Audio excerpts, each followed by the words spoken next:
Imagine waking up on a beautiful morning with a slight stomach ache, but to tell yourself, oh, it's probably the spicy suya or the heavy jollof rice I ate last night. You go to work, you go to the gym, you live your normal life, but by evening, you are rushed to the hospital and you receive the most shocking news of your life.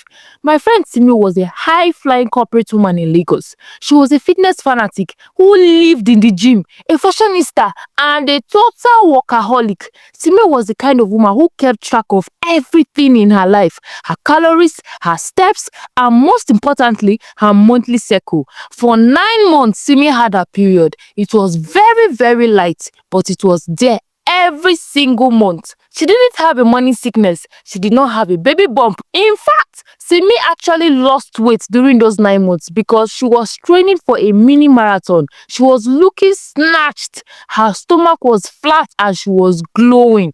Simi was living her best life, totally unaware that inside her, a little miracle was growing. Simi and her husband had been married for 2 years and they wanted children, but they weren't in a rush.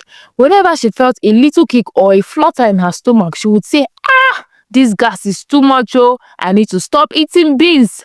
When her favorite jeans felt a little bit tight, she blamed it on the Lagos lifestyle and eating too much late night jollof rice. Then came the day that changed everything. Siri was at a wedding. She was looking stunning in a tight sequined aso-ebi that showed off her snatched stomach. She was dancing, spraying money, and laughing. Suddenly, a sharp stabbing pain hit her lower back. She stopped dancing and gripped a chair immediately. She thought to herself, these my high heels are trying to kill me today, oh. She sat down, but the pain did not go away. Instead, it started coming like a wave. It would hurt for 1 minute and stop, and then come back even stronger the next minute. By the time her husband rushed her to the hospital, Simi was screaming, Doctor! Doctor! Help me! My stomach is on fire! I think my appendix is about to burst! Please, save me! The doctor on duty was an experienced man. He took one look at her face. Then he felt her abdomen. It was hard. He did not reach for a surgical kit for an appendix operation. Instead, he reached for a pair of gloves and an ultrasound machine. The doctor looked at the screen. They looked at Simi and then looked at her husband. Then he said, Madam, breathe. You are not sick. You are in active labor. The room went silent. You could hear a pin drop. Simi's husband almost fainted. Doctor, that's impossible, he shouted. Are you seeing double? My wife has been seeing her period. She's been going to the gym. Look at her stomach now. It's very, very flat. Where did the baby come from? The doctor showed them the screen. There, tucked away towards her back, was a fully grown baby.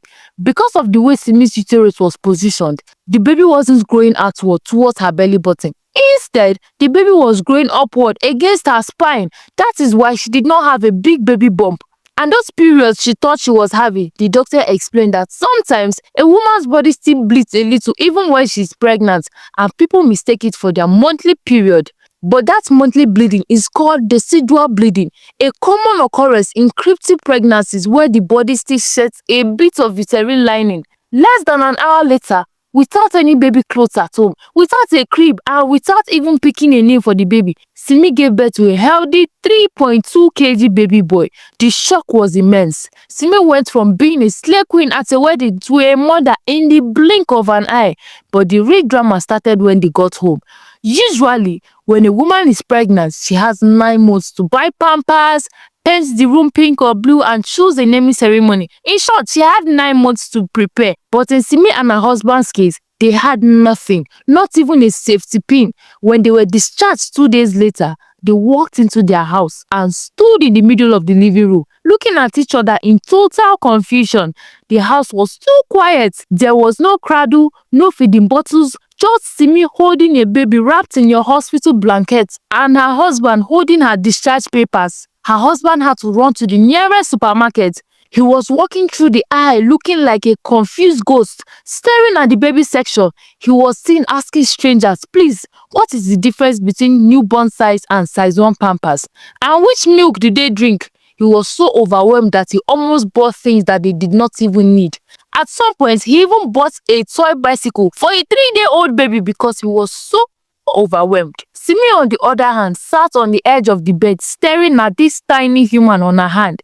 She was waiting for that famous motherly instinct to jump on her, but in reality, she was just terrified. She had to learn how to breastfeed while her body was still wondering why she wasn't at the gym.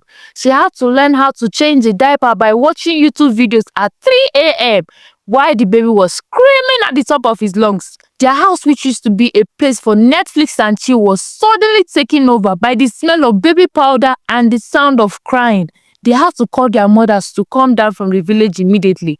When the grandmas arrived, they did not even say well done. They went straight to the kitchen to start cooking pepper soup and agbo, shouting about how children of these days don't even know anything about motherhood. The first week was a mess. Simi had sleepless nights and she had to do emergency shoppings. But as Simi watched her husband clumsily rocking the baby to sleep in his arms, she realized that even though she did not get 9 months to prepare her house, her heart and family had been ready all along. I hope you enjoyed every bit of this story.